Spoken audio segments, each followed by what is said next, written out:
تلاوت کرتے تھے جو ابھی تلاوت کی جائیں گی، ان آیات کے اندر اللہ رب العزت نے مومنین کو جو حکم دیا ہے اس میں پہلی چیز جو بتائی گئی ہے کہ اے لوگو ڈرو اپنے اس رب سے جس نے تم کو ایک مرد اور ایک عورت سے پیدا کیا۔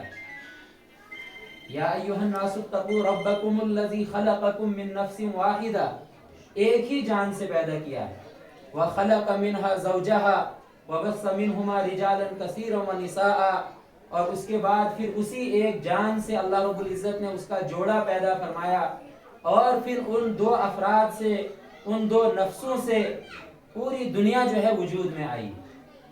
تو اگر ہم حقیقت کے اندر اس آیت پر غور کریں اور ہم اپنی جو زندگی ہے اس پر اگر ہم غور کریں تو ہمارا جو شجرہ نسب ہے آخر میں ایک ہی نفس پر وہ جا کر کے کیا ہوتا ہے، ملتا ہے۔ تو اس اعتبار سے اگر دیکھا جائے تو دنیا کے اندر جتنے بھی انسان ہیں وہ ایک آدم کی کیا ہے، اولاد ہے۔ لہٰذا یہ تصور دلایا گیا ہے کہ انسانوں کے اندر یہ جو طبقات اللہ رب العزت نے بنائے ہیں، یہ جو خاندان اللہ نے بنائے ہیں، یہ تو صرف پہچان کے لیے اللہ نے بنائے ہیں۔ اگر حقیقت کو دیکھا جائے تو سب کے سب انسان کیا ہیں، ایک ماں اور ایک باپ کی اولاد ہے۔ یہی سے جو ہے یہ تصور دلایا جا رہا ہے کہ انسانوں کو آپس میں ایک دوسرے سے نفرت کرنے کی کوئی ضرورت نہیں ہے، اپنے آپ کو ایک دوسرے سے بڑا سمجھنے کی ضرورت نہیں ہے، کیونکہ اگر ہم دیکھیں تو ہمارا جو خاندان ہے، ہمارے جو آبا و اجداد ہیں، یا ہمارے جو والد ہیں یا ہماری جو والدہ ہیں حضرت حوا اور حضرت آدم، ہم سب انہی کی اولاد میں سے ہیں۔ لیکن اللہ رب العزت نے فرمایا کہ ڈرو اپنے اس رب سے جس نے تم کو ایک ہی نفس سے پیدا کیا ہے، اور پھر اسی ایک جان سے اللہ نے اس کا جوڑا پیدا کیا، پھر ان دو کے وجود سے، پھر ان دو کے ذریعے سے جو ہے اللہ تعالیٰ نے دنیا کا یہ نظام قائم کیا ہے، دنیا کے اندر بہت سارے مردوں کو اور بہت ساری عورتوں کو پیدا کیا ہے۔ اس کے بعد پھر اللہ رب العزت فرماتے ہیں وَاتَّقُوا اللَّهَ الَّذِي تَسَاءَلُونَ بِهِ وَالْأَرْحَامَ، پھر اللہ رب العزت فرما رہے ہیں ڈرو اپنے اس رب سے جس کے نام پر تم رشتوں کا آپس میں ایک دوسرے سے سوال کرتے ہو۔ ایک خاندان آتا ہے دوسرے خاندان کے پاس اور ان سے رشتہ مانگتا ہے محض اللہ رب العزت کے نام پر اور حضور اکرم صلی اللہ علیہ وسلم کے طریقے پر۔ دنیا کے اندر اور بھی قومیں بستی ہیں لیکن ان کے یہاں یہ نظام نہیں ہے، اس طرح سے نکاح کا، اس طرح سے ان کا زندگی گزارنے کا یہ نظام نہیں ہے۔ اللہ رب العزت نے یہ اپنے مخصوص بندوں کو یہ انعام فرمایا ہے کہ اپنے اس رب کے نام سے جو ہے جس نے تمہیں پیدا کیا ہے اسی کے نام پر جاؤ اور خاندان ایک دوسرے سے رشتوں کا کیا کرے، سوال کرے۔ وَاتَّقُوا اللَّهَ الَّذِي تَسَاءَلُونَ بِهِ وَالْأَرْحَامَ إِنَّ اللَّهَ كَانَ عَلَيْكُمْ رَقِيبًا۔ اس کے بعد بھی انسان پھر اپنی ذمہ داری سے دستبردار نہیں ہوتا ہے۔ اگر رشتہ گوتمن پانوئی اب مطلب چنا بس گوام گئے اس ختم نہیں، اللہ رب العزت کی ذات اب اس کے بعد کیا ہے، نگراں ہے۔ اتکر گوڑیت سو استیمان تینن اعمالن وچن، اب مزید جو ہے اللہ رب العزت ان کے اعمال کو اور زیادہ دیکھے گا۔ اب تک ان کی جو ذمہ داری تھی وہ ادھوری تھی، اب اور ذمہ داریاں بڑھ گئی ہے۔ اب تک ایک خاندان تھا، اب دو خاندان بڑھ گئے ہیں۔ اب تک صرف والدین اپنے جو خاندانی نسبی رشتہ دار تھے، اب تک جو ہے ان کی ذمہ داریاں، ان کے حقوق ادا کرنے تھے، لیکن اب آج کے بعد اب مزید ذمہ داریاں اس کے اوپر جو ہے عائد ہو گئی ہیں۔ اب دو خاندانوں کو دیکھنا ہے۔ تو اللہ رب العزت نے اس انسان کو دنیا کے اندر ایسے ہی پیدا نہیں کیا ہے کہ جاؤ کھاؤ پیو مرو اس کے بعد پھر تمہارا قصہ ختم، نہیں۔ اللہ رب العزت نے ایک مشن دے کر کے جو ہے اس انسان کو بھیجا ہے کہ تمہارا دنیا کے اندر جانا یہ ایسے فضول نہیں ہے، بلکہ یہاں پر تم کس طرح سے جو ہے رب چاہی زندگی کیا کرو، بسر کرو، اس کے تحت اللہ رب العزت نے وقتاً فوقتاً انسان بچپن سے لے کر کے بڑھاپے تک، اس کے بعد پھر قبر میں جانے تک جو ہے اس کے اوپر کچھ حقوق ہوتے ہیں اور وہ ان حقوق کو ادا کرتا رہے۔ یہ پہلی آیت جو ہے حضور اکرم صلی اللہ علیہ وسلم خطبے کے دوران پڑھا کرتے تھے، اور اس کے بعد پھر دوسری آیت کے اندر اللہ رب العزت پھر فرما رہے ہیں یا ایھا الذین آمنوا اتقوا اللہ حق تقاتہ ولا تموتن الا وانتم مسلمون، کہ اے ایمان والو ڈرو اپنے اس رب سے جس نے تمہیں پیدا کیا ہے اور جیسا اس سے ڈرنے کا حق ہے اسی طرح سے ڈرو. یہ نہیں کہ ہم کسی کے لیے کر رہے ہیں، ہم اپنے لیے کر رہے ہیں. تنہائی میں بھی اپنے رب سے ڈریں، اور جہاں ہم ظاہر میں ہوں، سب کے سامنے ہوں، وہاں ہمارے اوپر جو ذمہ داریاں ہیں ان کو بھی ادا کرتے رہے. اور جب تک یہ تصور انسان کے دل میں رہتا ہے کہ ہمیں کسی کا ڈر ہوگا، کوئی ذات ہم کو دیکھ رہی ہے، کبھی بھی وہ اپنی لائن سے ہٹتا نہیں ہے، اپنے حقوق کو ادا کرنے کی کوشش کرتا ہے. تیسری آیت کے اندر، دوسری آیت میں پھر آخری جو جز ہے وَلَا تَمُوتُنَّ إِلَّا وَأَنْتُمْ مُسْلِمُونَ، تم صرف اور صرف مرو اس حالت میں کہ تم مسلمان ہو، اسلام کی حالت میں تمہاری موت آئے. کہیں ایسا نہ ہو تمہاری موت آ رہی ہو اور تمہارے دل کے اندر کیا نہ ہو، اسلام نہ ہو. دل کے اندر اسلام نہ ہونے کا مطلب یہ ہے کہ اسلامی جو احکامات ہیں، اسلامی جو حقوق ہیں، جو ذمہ داریاں ہیں، ان کو ادا کر رہے ہو یا نہیں کر رہے ہو. اسی حالت میں کیا ہونی چاہیے، تمہاری موت آنی چاہیے. تیسری جو آیت آپ صلی اللہ علیہ وسلم اس خطبے میں پڑھا کرتے تھے وہ یہ آیت تھی، یا ایھا الذین آمنوا اتقوا اللہ وقولوا قولا سدیدا. اس عقد کے اندر ابھی دو خاندان جو آپس میں اقرار کریں گے، جو زوجین ہوں گے، جو آپس میں اقرار ہوگا، اس میں یہی اقرار ہوگا. ایک سے کہا جائے گا کہ فلاں کا نفس آپ کے نفس کو دیا جا رہا، آپ نے قبول کیا. وہ انسان کیا کہتا ہے، میں نے قبول کیا. لیکن اللہ رب العزت فرما رہے ہیں کہ یہ خالی ایجاب و قبول نہیں ہے کہ کسی نے کہا آپ نے قبول کیا، اس نے قبول کیا، بلکہ یہاں پر جو یہ بات کہی جا رہی ہے وقولوا قولا سدیدا، کس بات وینو جو بالکل صحیح اور درست ہو، سچی بات ہو، جچی نپی تلی بات ہو. تو یہ نہیں کہ یہ کوئی ایسے ہی کوئی تماشا نہیں ہو رہا ہے کہ ایک نے کہا کہ ہم جو ہے آپ کے نکاح میں آ رہے ہیں، دوسرے نے کہا ہم نے قبول کر لیا. ایسا نہیں ہے، بلکہ اللہ تعالیٰ فرما رہے ہیں یہ جو آپس میں ایجاب و قبول ہو رہا ہے وقولوا قولا سدیدا، سچی سدید چونن درست اس بات ایس، یعنی اس سے پھر ہٹنا نہیں ہے، وہ بات یہاں پر کہو. اس کے بعد پھر اللہ رب العزت اور بھی مزید باتیں جو ہے اس میں وقولوا قولا سدیدا، اس سے کیا فائدہ ہوگا، یصلح لکم اعمالکم، یلتوی رزق کرو، رزق ونو تحقیق پر رزق برقرار. پھر اللہ رب العزت تمہارے کاموں کو آسان کریں گے. یصلح لکم اعمالکم، تم اس پتس نو زندگی سٹارٹ گیسے، نو زندگی یہ شروعات گیسے، سب زندگی بنا خدا بہتر. لیکن یہ اسی وقت ہوگا جب ہم یہاں جو بات کہیں گے اس بات پر ہم قائم رہیں گے. اس دونوں ہی خاندانوں ہن ذمہ داری بنن، لڑکوں کی طرف سے بھی یہ ذمہ داری بنتی ہے، لڑکی والوں کی طرف سے بھی یہ ذمہ داری بنتی ہے کہ وہ جس بات کو کہیں پر برقرار، اس میں پھر یہ نہ ہو. غلط فہمیاں ہوتی رہتی ہیں رشتوں میں، کوئی وقت چوارا دور تک مطلب کام واتن، لیکن بالکل اس طریقے سے قرآن اور حدیث کی روشنی میں کس خدای نے تعلیمات جس میں تاس روشنی مزن کیا شاید زندگی بسر کریں بالکل ٹھنڈے دماغ کے ساتھ. اس لیے کہ وارہ سے خاندانوں میں یہ لڑائیاں ہوتی رہتی ہیں. کچھ کہاں غلط فہمیاں اصل ہوتا کچھ نہیں ہے، صرف غلط فہمیاں ہوتی ہیں. ایک سنسکار بے استعمال نہ ہوئی، بے استعمال نہ ہوئی.